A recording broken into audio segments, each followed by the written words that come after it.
Pozdravljeni, sem Marja Milič in gledate MoneyHow, prvi podcast o upravljanju denarja pri nas. Epizodo snemam v hotelski sobi v Beogradu, upam, da ne bo prišlo do kakšnih tehničnih težav. Če bomo pa že nekako zadevo sanirali on the fly. No, danes bomo govorili predvsem o pretresu borznih tečajnic IT podjetij in seveda priložnostih, ki ob tem nastajajo. Denimo indeks, ki sprema tehnološke delnice, Nasdaq 100 je letos upadel za slabo četrtino, posamezne delnice znotraj indeksa pa so upadle za več kot 50%. Pravzaprav nekako čez palec sem na hitro izračunala, da je 82% delnic znotraj tega indeksa obarvana rdeče. Zanimivo, najbolj donosna z 32% v letošnjem letu v tem Nasdaq 100 je bilo energetsko podjetje Constellation Energy in s 24% farmacevt Vertex. Od IT podjetij pa so recimo letos najbolj donosni z 20% donosnosti T-Mobile in Activision Blizzard. Na strani letošnjih največjih poražencev v IT panogi pa je delnica Netflixa, kar 67% upad vrednosti, sledi proizvajalec 3D digitalnih skenerjev Align Technologies za 58%, podjetje Okta, ki je v bistvu platforma za upravljanje zaščito identitete, 56%, sledi pa tudi seveda PayPal s 54%. O priložnostih v IT panogi se bom pogovarjala z Alešem Grbičem, upravljalcem premoženja sklada, ki investira v IT in sicer v družbi za upravljanje Sava Infond. Aleša pa smo že enkrat tudi gostili na MoneyHow. Zdravo, Aleš, zmer pozabam, štajerska pa gorenjska verzija Aleša oziroma Aleša. Zdravo, Marja, zdravo. Nič ne zameraš, če ti rečem Aleš. Pa sem navajen, slišim na oboje. Slišiš na oboje.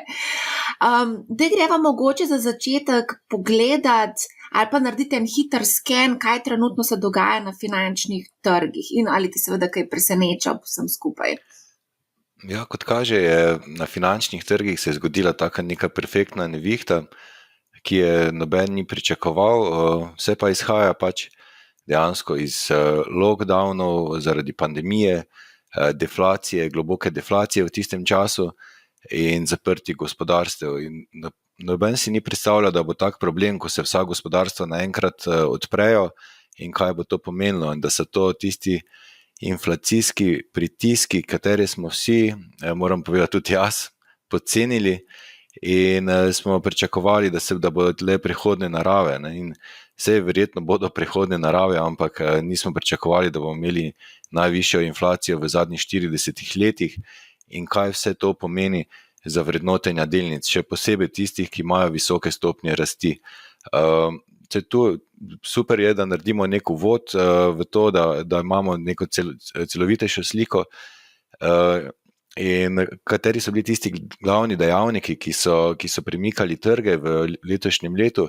To je bila pač inflacija in potem pritisk na Fed, da začne zviševati obrestno mero hitreje, kot je večina udeležencev pričakovala. ECB ima tukaj zvezane roke zaradi geopolitične situacije, potem imamo tudi tu še Kitajsko, ki je brez tolerance do covida še dodatno zaostrila probleme na dobavnih verigah in potem so določeni sektori imeli upočasnitev dobičkov in tudi ta geopolitična situacija v svetu, ne samo Ukrajina, zdaj je še Tajvan na tapeti oziroma že nekaj časa in vse to se je odrazilo v višji, kot mi rečemo, volatilnosti, ampak višja volatilnost pomeni običajno tečaji grejo na jug. Ne? In tudi to glavno tveganje za naprej, bo res potrebno narediti dober uvod, glavno tveganje za naprej še vedno ostaja, je ta inflacija, geopolitična situacija in tudi rast obrestnih mer. S tem, da obrestne mere bojo zelo verjetno vezane bodi si na gospodarski cikl, bodi si na inflacijo. In tu ima ameriška centralna banka še precej prostora, ker poleg ameriška centralna banka cilja na stabilnost cen in na zaposlenost. brezposelnost je zgodovinsko nizka v Ameriki in tudi obrestne mere so zelo nizke in to pomeni, da bo naredila vse, kar je v njihovi moči, da zagotovi stabilnost cen in inflacija spusti na neko normalno vzdržno raven okoli 2%. Zdaj pa najbolj so trpeli tisti, ki so najbolj zrasli, ne? In radi rečemo, dosti krat sem tudi jaz menil, prvi bojo zadnji, zadnji bojo prvi, ne? To je iz Biblije, ampak dejansko se to dogaja na finančnih trgih in tudi pretekli poraženci postajajo novi zmagovalci in pretekli zmagovalci poraženci, ampak zdaj v sektorju IT se dejansko ni zgodilo pri poslovanju podjetij nič posebnega. Ta podjetja nadaljujejo z visokimi stopnjami rasti prodaje, z visokimi dobički in tudi z maržami, ki so pri večini podjetij, so te marže neprizadete kljub inflacijskim pritiskom. Ampak to velja samo za te najboljše oziroma za blue chip, pa tiste, ki imajo izrazite konkurenčne prednosti. In zdaj tudi to moramo razumeti, zakaj je prišlo do tako visokega padca IT podjetij.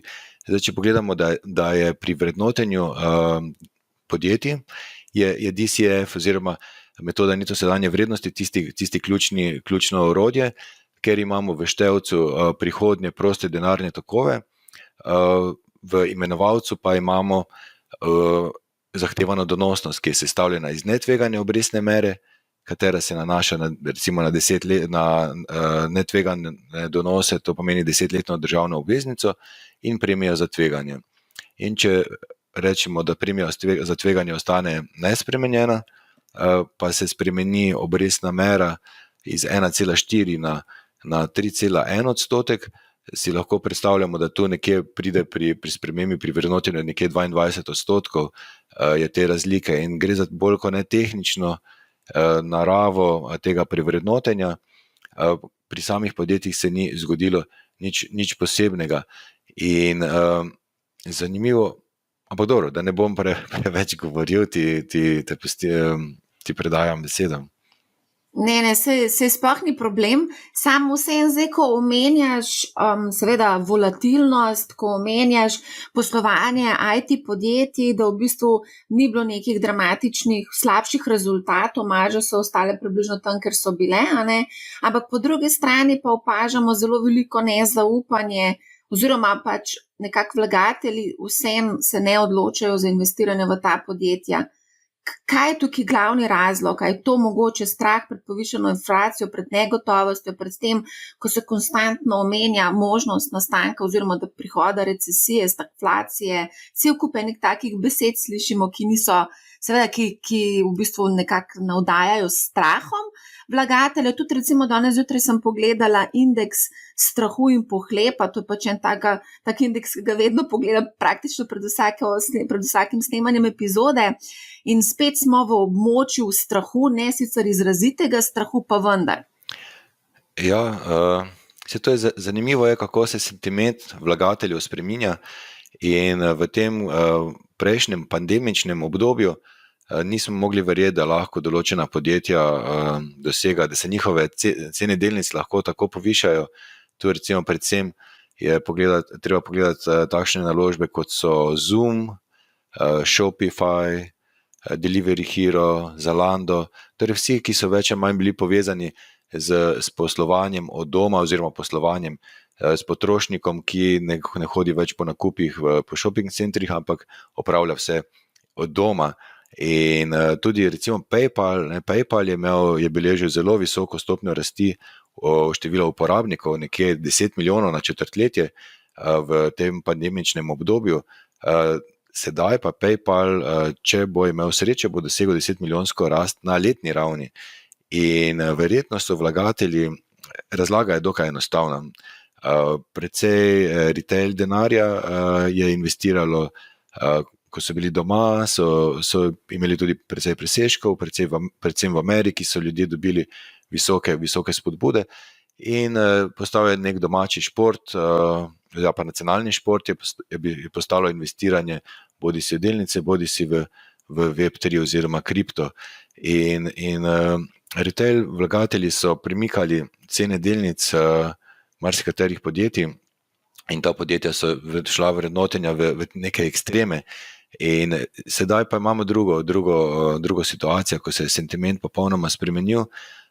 In zanimivo je to, da so ta podjetja, ki so bili zmagovalci pandemije, pa med pandemijo, cene njihovih delnic so pod ravnmi izpred pandemije. In to je neverjetno, ne, da se tak obrat zgodi.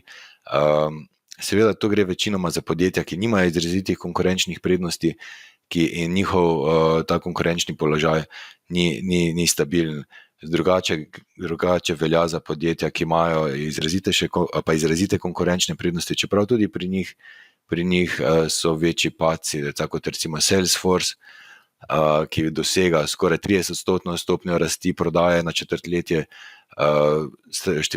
oziroma stranke jim ne uhajajo, število ponavljajočih strank je nekje 98%, kar je fenomenalno in vsako četrtletje ustvarja ogromno prostega denarnega toka, ki ga namenijo za odkupe delnic ali v dodatni razvoj. In pač trg je zdaj dokaj pesimističen, in kar je normalno, ampak na kratek rok ta čustva premikajo tečaje, na srednji in dolgi rok pa poslovanje podjetij. In tudi se bo zdaj pač izkazalo, da ljudje s kilometrino in izkušnjami bodo naredili boljše rezultate, kot pa tisti, ki se bodo predajali čustvom in bodo pač vlagali brez strategije. Ja. A se ti zdi, da gre tukaj za neko, recimo temu klasično korekcijo 10, 15, 20%, ki jo vidimo praktično vsako leto na kapitalskih oziroma finančnih trgih, ali misliš, da že vstopamo v neko območje medveda in da bo to mogoče malo bolj da bomo priča dolgotrajnim upadom?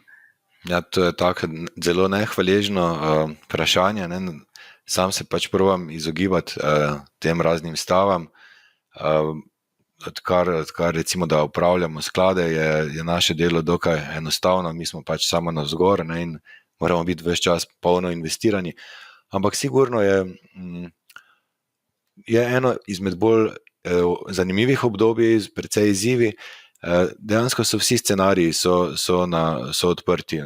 Od neke bolj šibke recesije do tega, do stagflacije, in bo zelo zanimivo. Bo tudi primerjave z konec 70 leti so tudi tukaj, ko smo imeli energetsko krizo.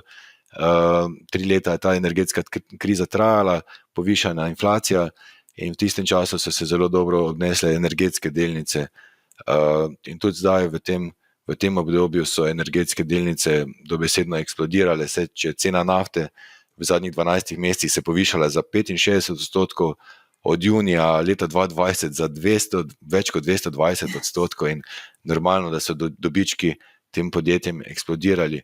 Ampak treba je povedati vseeno, ne, da je ESG, ne, standard ESG, ima precej tukaj, da smo prišli do te energetske krize, ne, in res ta energetska podjetja so bila podinvestirana vse od leta 2014, in je zelo nespameten je ta ESG standard pripeljal nas do te energetske krize, ne, za katero upamo, da se hitro razreši, bodisi z tem, da se geopolitična situacija umiri, ali pa da začne OPEC črpati večje količine, ker pa tudi ne gre čez noč, ne, ta ponudba se ne more prilagoditi naenkrat.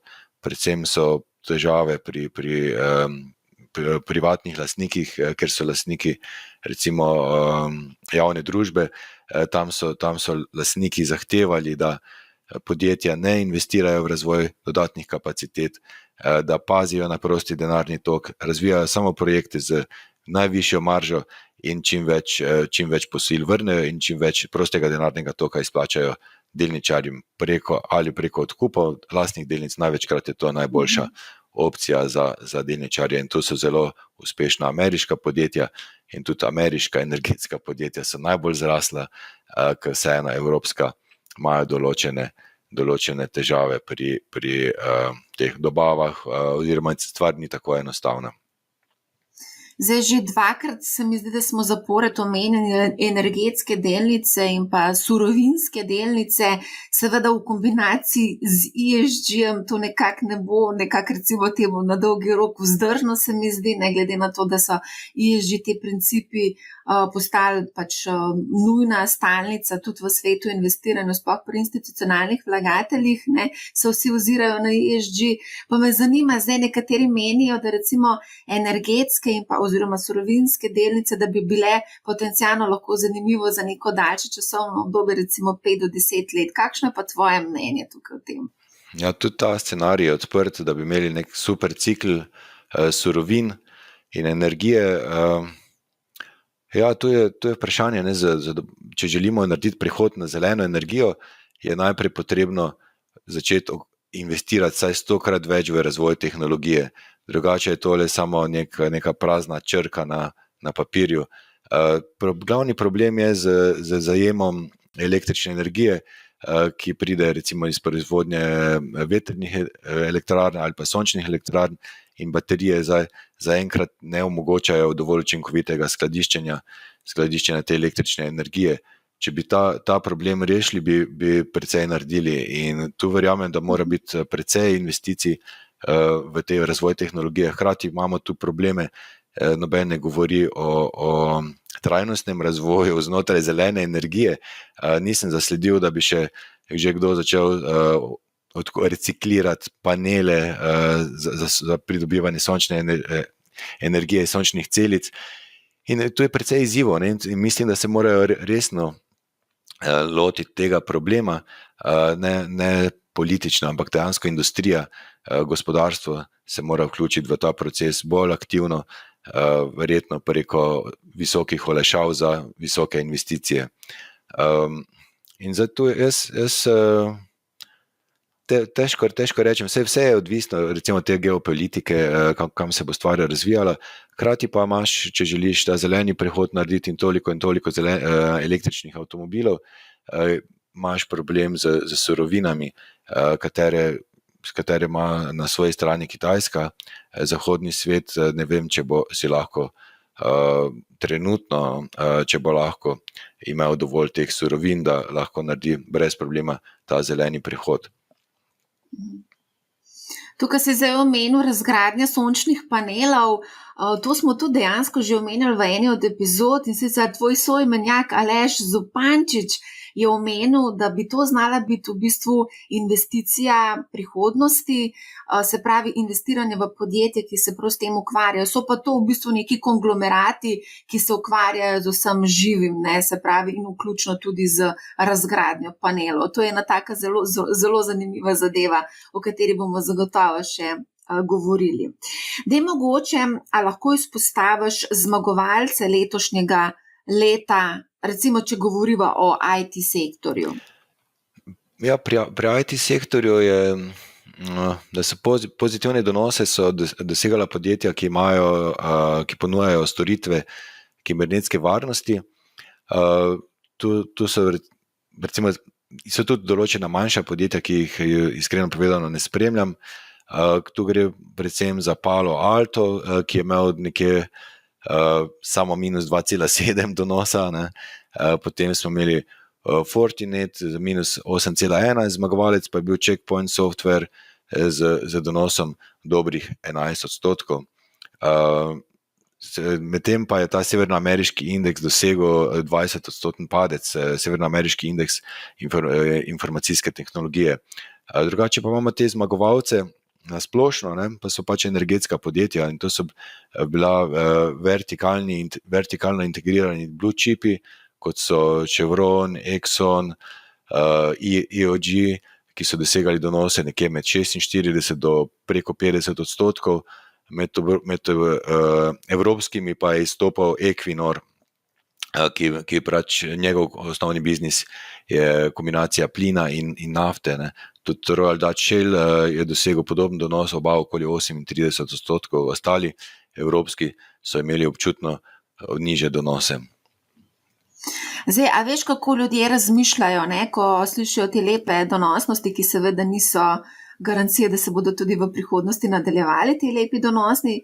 Pa me samo zanima, zdaj marsikdo se mogoče na tej točki sprašuje, a zdaj, ko so toliko zrasli, a to se mogoče še vedno splača investirati v te delnice podjetja? Ja, to je zelo, zelo dobro vprašanje, ne, na katerega pač lahko podaš nek delni odgovor. Sigurno je psihološko za vlagatelje dobro, da imajo pretekle zmagovalce, ampak to ni garancija, da bodo tudi naprej dosegali donose. Zdaj, gre za vprašanje, kateri scenarij se bo odvijal, ali se bo to odvijal scenarij iz konca 70-ih let, začetka 80-ih, ko smo imeli energetsko krizo, ki je trajala 3 leta. Vidimo, da je po naslovnicah v spletnih oziroma časopisov, glavnih finančnih časopisov, da si Biden zelo prizadeva, da bi znižal inflacijo preko tega, da išče zaveznike, ki bi načrpali večje količine nafte dnevno. In tu je, mislim, da gre, treba bo spremljati to. In tudi zanimivo pa je tudi to videti, da ta embargo, ki ga je Evropska unija na rusko nafto sprejela, je bil že skomuniciran nekaj tednov pred tem dogodkom.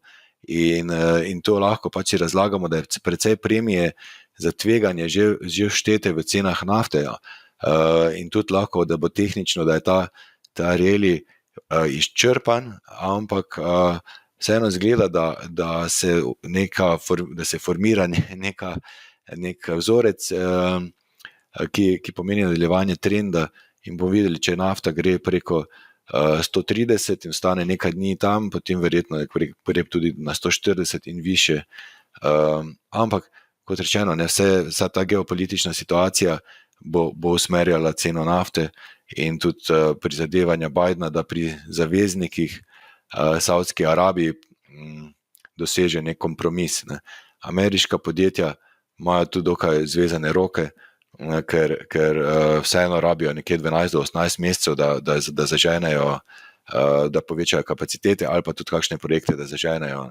In ni tako enostavno. Še posebej pa imajo tudi probleme pri dobavah materialov. Ne. To je tudi zanimivo, da na strani dobavne verige večina podjetij ima težave, tudi Apple ima težave, ne tako izrazite, ampak naftna podjetja imajo težave dobiti ustrezen material in potem tudi cene čutijo stroškovno inflacijo, tudi pritiski na plače so dokaj izraziti in res zanimivo obdobje nas čaka in glede na to vse povedano, mogoče ni slabo, če človek malo poveča delež izpostavljenosti do teh energetskih naložb, ampak če pride do recesije, bojo cene nafte padle in potem bodo tudi delnice energetskih podjetij sledile temu. Ne. Ja. In zdaj se potem človek vpraša, kakšno je razmerje reward risk ratio in tu pač ni toliko, da če je človek racionalen,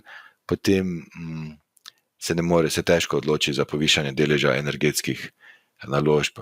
Če je pač dela na svojem sentimentu, potem bo kupil nekaj, ne? Ampak racionalen človek težko.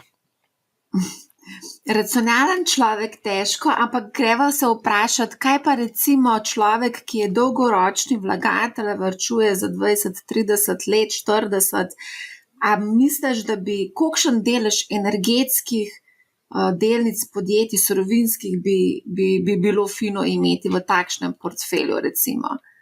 Zdaj mislim, da je nekje sektor energije v globalnem delniškem indeksu predstavlja okoli 5 do 6%. Ne? In zdaj, če si povišamo za dodatnih 5%, ne bomo naredili velike napake. Maksimalno neko izpostavljenost bi do 10%, ker vseeno je tu obstaja tveganje, da če slučajno pridemo v recesijo, verjetno letos še ne, najverjetneje drugo leto, recesija sama zniža cene energije in tudi s tem, ko se zniža povpraševanje. In tudi visoke cene bodo tudi lahko same odvrnile uporabnike od povpraševanja. Ampak to je zelo, zelo težko napovedovati. Zdaj, Kitajska se je vrnila nazaj iz teh lockdownov. Oni so bili nekje 1,5 milijona sodčkov na dan, so povpraševali, to povpraševanje je na novo prišlo na trg in bo res zanimivo bo spremljati, ampak trg je precej razgret in precej te premije za tveganje že noter v cenah nafte In verjamem pa, da OPEC, države članice OPEC-a so zelo previdne pri tem, da ne bi prehitro dale ponudbe, previsoke ponudbe na trg, saj vsi želijo profitirati od teh visokih cen nafte in si tudi želijo tega okolja čim dalj časa. Ne? Mislim, da zadnjič, ko je bil zasedanje OPEC+, mislim, da so v 11 minutah sklenili dogovor, da vsem povečajo zalogo pač teh sodčkov nafte.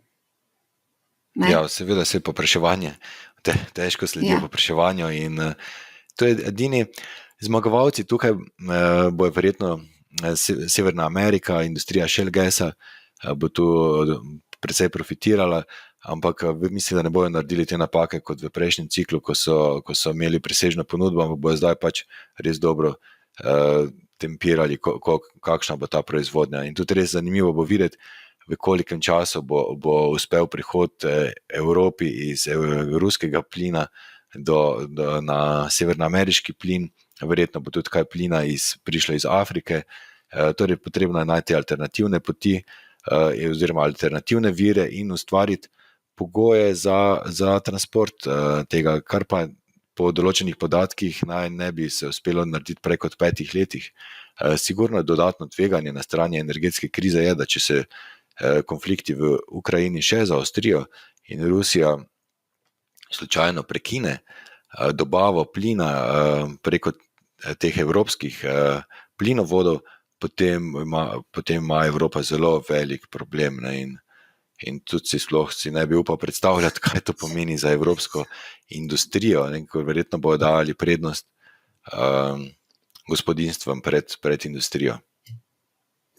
Zdaj, začela sva debata z IT-jem, nekako sva prišla na energetske družbe, tako da mogoče predlagam, pa veliko je tega, kaj bi bilo, če bi bilo, se pravi, če pride recesija, če se v bistvu stopnjujejo napetosti v Ukrajini, če se povišuje še naprej inflacija, veliko je in veliko je negotovosti, zato me ne preseneča, da v bistvu med vlagatelji vlada strah. Ne?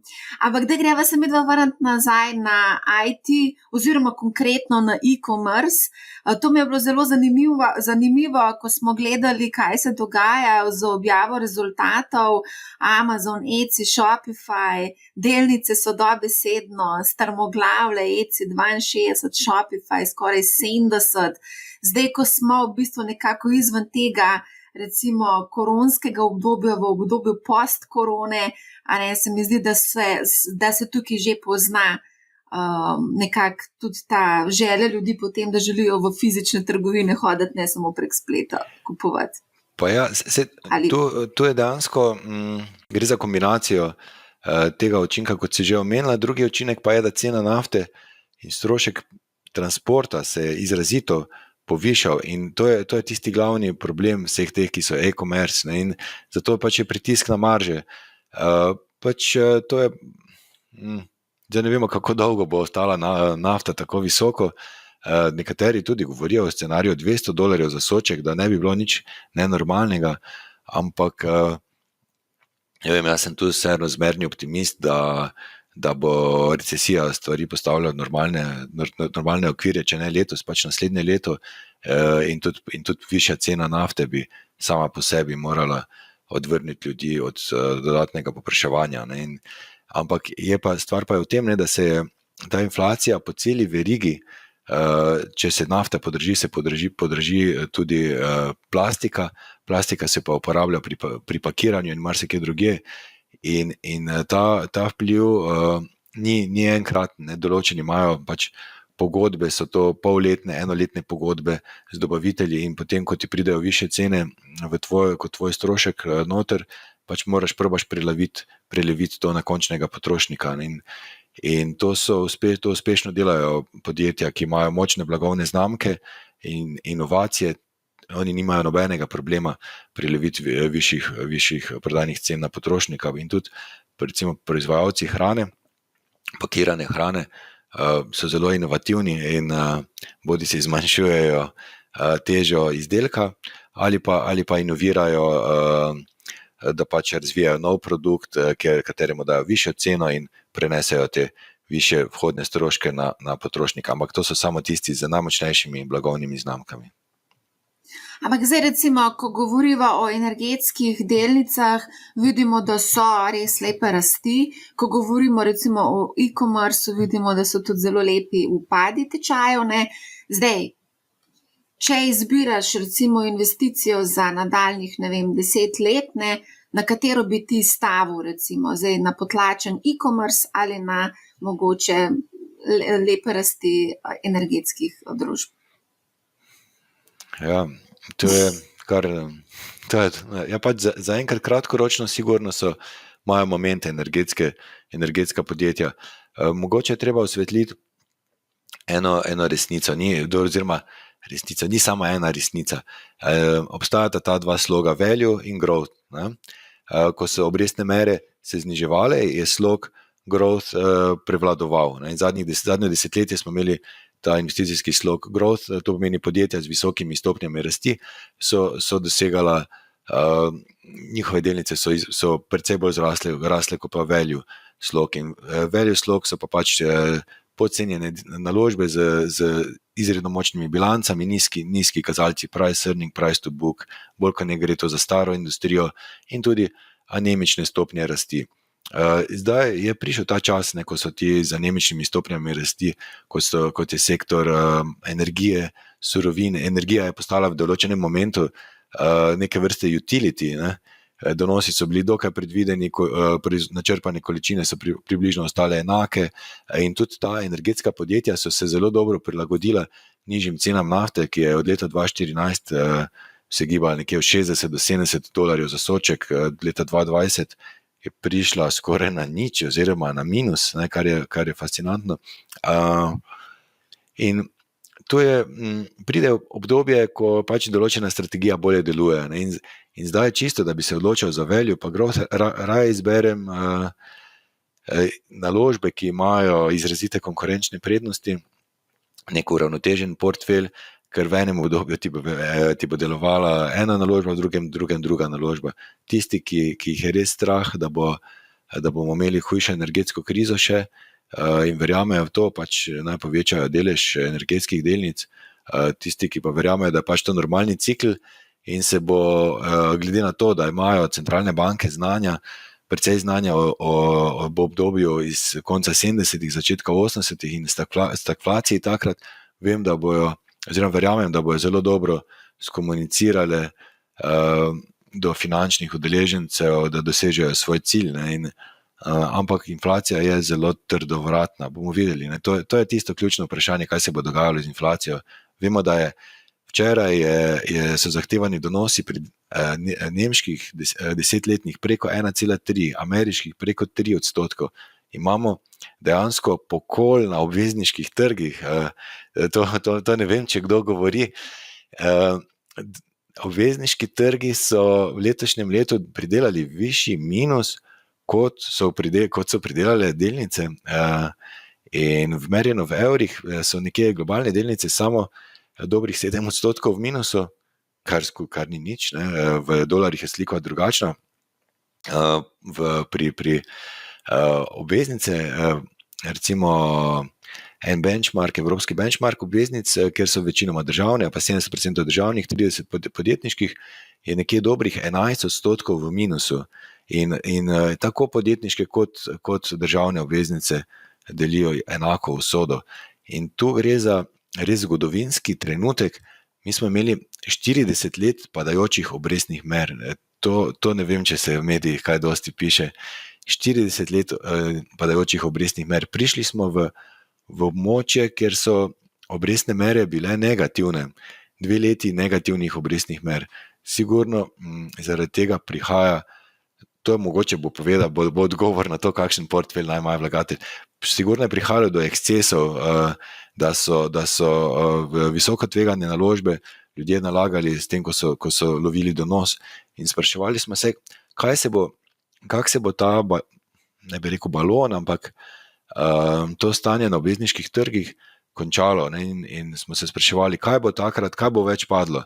Ali bo delnice več padle v tem obdobju, ali bo obveznice več padle. In zdaj se je pokazalo, da so dejansko cene obveznic bolj padle, kot cene delnic. In cene obveznic bi tiste morali biti, ki prinašajo stabilnost vlagateljem, nek fiksen donos, ne? To je naložba s fiksnim donosom, ampak so prinesle izgubo, če je realiziral slučajno, ampak dobra stvar je ta, ne, da postajajo ti donosi na obvezniških trgih ponovno zanimivi in normalni. In verjamem, da bomo šli tu da bo neka normalna inflacija, bo 2% inflacija in zdaj ta visoka inflacija je pač prihodnje narave. Koliko časa bo trajala, to ne vemo. Torej, odgovor je, imejte uravnotežen portfelj, ne staviti samo na pretekle zmagovalce ali pa sedanje zmagovalce. Tisti, ki gleda na dolgi rok, naj pogleda tudi Warrena Buffetta, ki ga marsikdo se mu je posmehoval. Kaj Warren Buffett počne? Warren Buffett ima v svojem holdingu več kot 2/3 tržne kapitalizacije, ima prostega denarja in Warren Buffett zdaj kupuje delnice na razprodaji. Ne? In zakaj ne bi, tako kot kupimo na razprodaji oblačila, ne? Zakaj ne bi kupili delnic na razprodaji?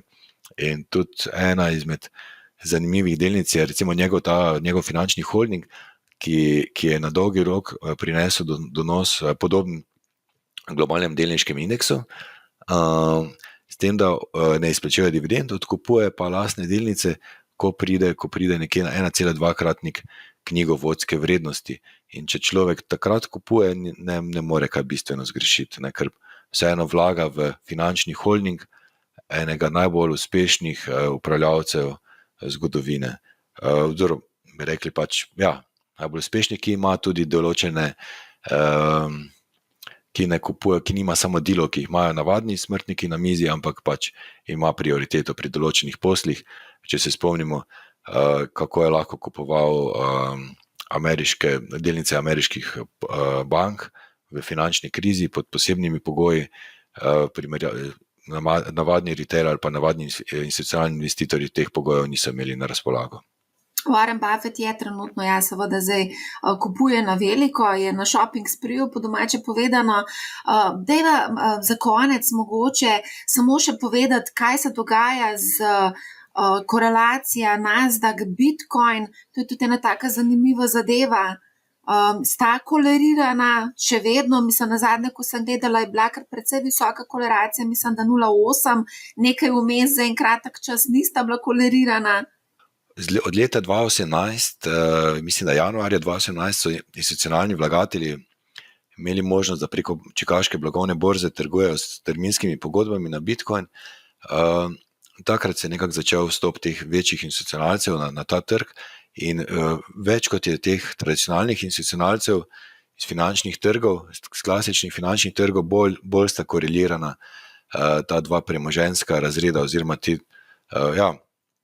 za marsikdo je govoril, da je Bitcoin elektronsko zlato in ne vem kaj vse, ohranjevalec vrednosti, pač gre za podobno razlago, tako kot če se spomnimo pri plemenitih kovinah, je bilo tudi precej promocije in govora o teh, zakaj je v redu. Ne? In tu se na koncu se je izkazalo, da vseeno ljudje tu strah in pohlep premikata oziroma sentiment premika tečaje, verjetno pa je vseeno ta cikl vezan na ta Bitcoin halving, ki se zgodi vsake 4 leta in zdaj, če traja nekje 12 do 18 mesecev po halvingu, traja ta bull market, potem traja do nekaj časa pred halvingom bear market in zdaj tisti, ki so investirani, bojo verjetno precej trpeli, razen če imajo globoke žepe, pa bojo pač zdaj svoje averaging down pozicije, ne? Ampak tu gre vseeno za neke vrste visoko špekulacijo, skoraj primerljivo s kazinojem in ta sredstva, ki jih lahko izgubiš, lahko investiraš v takšno obliko. A greva mogoče zdaj na hitro še za zaključek? Kar precej cepitev delnic se dogaja v zadnjem času, recimo na zadnje Amazon, celo nekaj slovenskih podjetij je napovedalo cepitev, Cinkarna, Petrol. Zakaj zdaj vse, zakaj je to tak velik hit letos, cepitve? To je, mislim, da gre bolj kot ne za psihološki vidik. Res je, da tudi za ne vem koliko brokerji omogočajo, da kupiš ne celo delnico, ampak Frakcijo. večinoma gre za ta psihološki vidik, da teže kupuješ delnico, ki je vredna 300,000 dolarjev, kot je katera, ampak zato raje ljudje mislijo, da potem bo ta, če je vredna 100 ali pa če je vredna 10, lažje zraste na 20, kot pa če je vredna 1000, da zraste 1000 na 2000. Za podjetja se čisto nič ne spremeni. Gre za matematično operacijo oziroma za tehnično operacijo, ki ne spreminja ničesar. Mogoče za konec še kakšen nasvet za male vlagatelje, za tiste, ki zdaj želijo investirati, mogoče dobivam precej spet vprašanj, strah me je, ne vem, a je zdaj pravi čas, zdaj, ko se dogajajo te razprodaje, marsikdo še zdaj danes v bistvu nekako pričakuje, da bodo upadi še večji, še globi, ravno zaradi vseh teh napovedi, recesije in podobno, tako da kaj zdaj ne stori nek mali vlagatelj, ki ne ve čisto točno, kaj bi sam sabo po domače povedal. Če te je strah, si že na pravi poti, da lahko zaslužiš kaj več. Ne? In takrat, ko tisti najhujši strah, ko pač res ne bi investiral, je primerno, je primeren čas. Smiselno je razporediti, smiselno je upoštevati zgodovino, ne? Pogledati, kaj se je v zgodovini dogajalo. V zgodovini običajno je bear market, traja nekje 11 mesecev, upad je nekje 30%, to je pač merjeno v dolarjih. Zdaj, če bi rekli ta scenarij, da smo v bear marketu, nas čaka še nekje do novembra, statistično gledano, lahko, če bo bear market dalj časa trajal, pač nekaj mesecev dalj, in človek si lahko razporedi na 12 sredstva, ki jih je pripravljen vložiti, in potem vsak mesec disciplinirano investira v portfelj, katerega drži vsaj 10 let. Ne. Pomembno je to, da imamo denar na razpolago vsaj 10 let, ko potem bomo lahko dočakali tudi, ko se cikl obrne navzgor in imamo bull market in so vsi veseli takrat in mi lahko z veseljem prodamo z zavidljivimi donosi. Ne. In smiselno je imeti naložbe, ki imajo močne blagovne znamke, imajo izrazite konkurenčne prednosti in tu gre pač predvsem za te blue chipe, za kakšna podjetja, ki se nahajajo v portfelju, recimo ARK Innovations ali pa kakega drugega sklada, ki sledi te megatrende, tele v manjšem obsegu, ker vseeno moraš imeti precej takšnih naložb, da ti ena uspe in zato meni se zdi, da je boljša strategija blue chipi, ta imena, ki so skoraj nezlomljiva, recimo kot je Microsoft, potem je tu recimo ASML, to je nizozemsko podjetje, ki razvija tehnologijo za konstrukcijo polprevodnikov in so market leaderji na tem področju. Res imajo first mover advantage, izrazite konkurenčne prednosti in delnica je res zelo draga, ampak pač te večje padce se splača izkoristiti za nakupe. Kaj pomeni draga, to moraš povedati? Draga po kriteriju vrednotenja, recimo enterprise value, EBITDA pa price to earnings, ampak je zaradi stopenj rasti nekje 20-30% letno. Ključne stranke so glavni proizvajalci polprevodnikov, Intel, Samsung, Taiwan Semiconductors. Dejansko tu gre za cvet industrije polprevodnikov. Za recimo neko podjetje, čeprav mene je zelo presenetil ta segment polprevodnikov, da zdaj dokaj anticiklično deloval.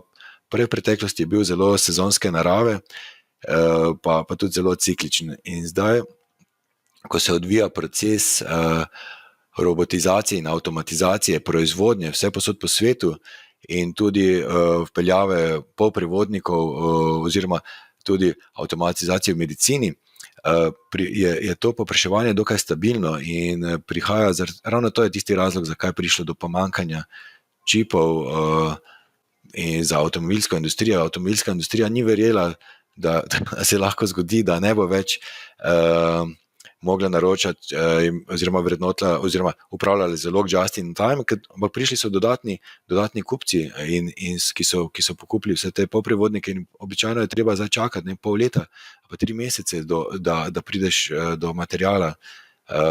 Res pa je, da se bo stanje normaliziralo, verjetno čez 12 mesecev, ko povišani kapacitet pride ko bodo proizvajalci polprevodnikov povišali kapacitete, pa če ne bo prišlo kakšnega drugega efekta. In jaz vseeno mislim, da nas čaka desetletje razvoja, ker bo gonilo razvoja informacijska tehnologija. Ne vem, kaj se bo zgodilo z energetsko krizo in kaj bo ta ESG, v katero smer bo šlo. Vidimo, da marsikje pušča ta ESG standard, da podjetja ravno ne sledijo, je bolj kot črka na papirju. Upam, da pride do določenih modifikacij, kjer bodo bolj verodostojno preverjali te standarde. Se strinjam s teboj. Tako da, super, Aleš, najlepša hvala za zelo zanimivo debato. Malo sva šla v energetski sektor, malo v IT sektor, malo tudi v obveznice, tako da obdelala sva kar en tak zelo lep spektr investicij. Želim ti veliko seveda uspeha pri upravljanju premoženja.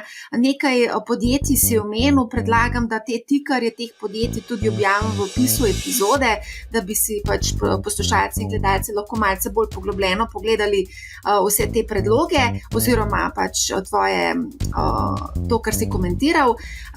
Iskrena hvala, Aleš, še enkrat, oziroma Aleš. Ok, hvala tudi tebi.